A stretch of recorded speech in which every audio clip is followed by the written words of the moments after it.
Welcome back. Presidential historian Doris Kearns Goodwin is used to looking back at the events that made America, but now she's sharing what it was like for her and her powerhouse speechwriter husband, Dick Goodwin, to not only study history, but to shape it in her new book. It's called An Unfinished Love Story, a personal history of the 1960s. Doris, good morning. I'm very glad to be with you. Well, what a beautiful love story you and your husband have. But I read, you wrote in the book, actually, you both were in love with history before you fell in love with each other. This is just an interesting take on this. What made you decide to say, you know what, let's put this in a book?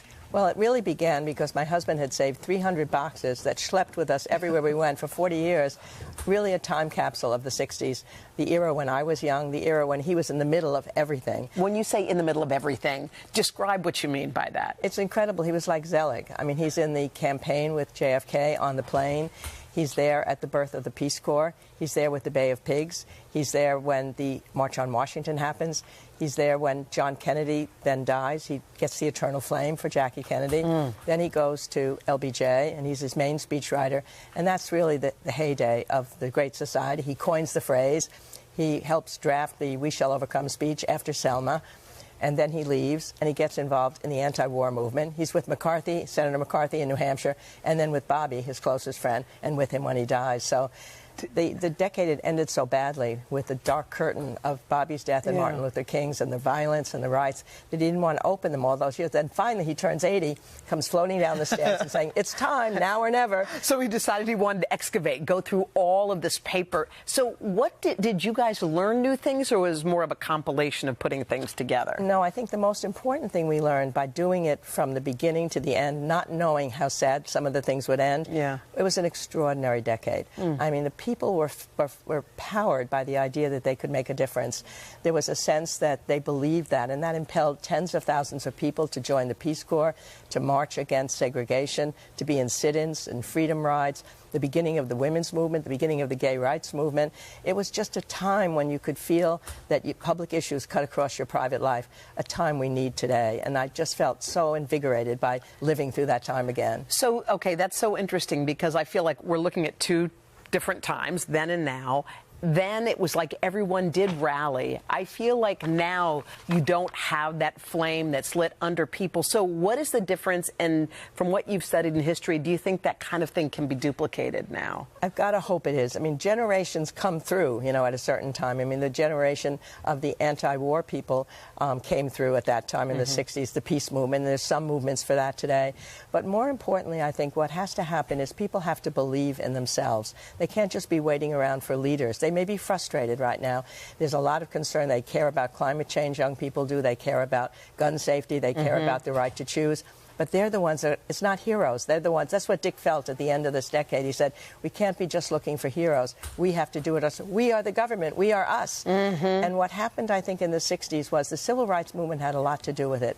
They were so brave and so courageous, and they were doing it year after year. They didn't get frustrated. It doesn't happen easily. They started in the 50s, and they didn't get it very far. Finally, in 1964, Civil Rights Act comes. Finally, in 65, the Voting Rights Act comes. It takes time, discipline, nonviolence, organization, but it can be done. If it's done by other people, it can be done by us.